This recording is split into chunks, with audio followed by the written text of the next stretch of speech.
ఆమెను చూస్తే ఎవరైనా హీరోయిన్ మెటీరియల్ అనుకుంటారు. ఆమె అందమే కాదు, ఆమె మాటలు కూడా చాలా అందంగా ఉంటాయి. ఆమె ఎవరో కాదు, శ్రవంతి చుక్కారు. ప్రస్తుతం మనతో ఉన్నారు, ఆమెను అడిగి తెలుసుకుందాం. Hi ma'am, how are you? ఎలా ఉన్నారు? Fine fine. So much for the intro. ముందుగా నమస్తే బీఆర్కే న్యూస్ వారందరికీ కూడా thank you so much. First చెప్పండి. మీ లైఫ్ ఎలా ఉంది? Too good. చూస్తున్నారు కదా, కలర్ఫుల్గా ఉంది. అంటే మీరు ఇంత అందంగా ఉంటారు కదా, హీరోయిన్ కింద ట్రై చేశారా? బేసిక్గా చిన్న వయసులో పెళ్లి చేసుకొని తప్పు పని చేశాను అనిపిస్తూ ఉంటుంది అప్పుడప్పుడు. సో పెళ్ళి అయిపోయింది, కొంచెం ఇంట్లో ఫ్యామిలీ టైప్ కాబట్టి సో ప్రస్తుతానికి ఉన్న వాటిలో యాంకరింగ్తో నేను చాలా హ్యాపీ ఉన్నాను.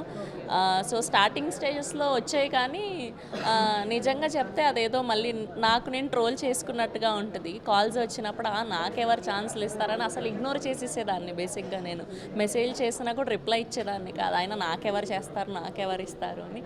తర్వాత కొన్ని ఇయర్స్ తర్వాత వాళ్ళు కలిసి చూడండి ఫలానా నెంబర్ నుంచి మీకు కాల్ చేసాం, మీరు అప్పుడు పట్టించుకోలేదు, ఫలానా సినిమా అని చెప్తే ఓ షిట్ అనుకుంటుంటాను. అంటే యాంకరింగ్గా కూడా అంటే ఉన్న వాళ్ళందరిలో మీరు కూడా చాలా అందంగా ఉంటారు.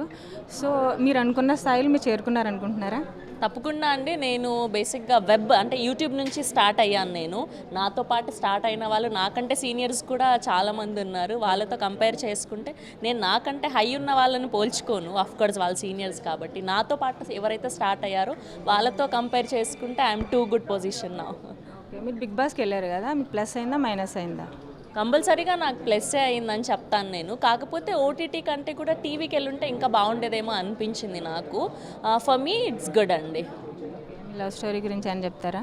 నా లవ్ స్టోరీ ఇప్పుడు ఎందుకులేండి, అది అప్పట్లో 16 ఏళ్ల క్రితం మొదలైనది. చెప్పుకుంటూ చాలాసార్లు చెప్పాను. షార్ట్ అండ్ స్వీట్ స్టోరీ అండి. Thank you Sravanthi. Okay okay, stay tune to BRK news.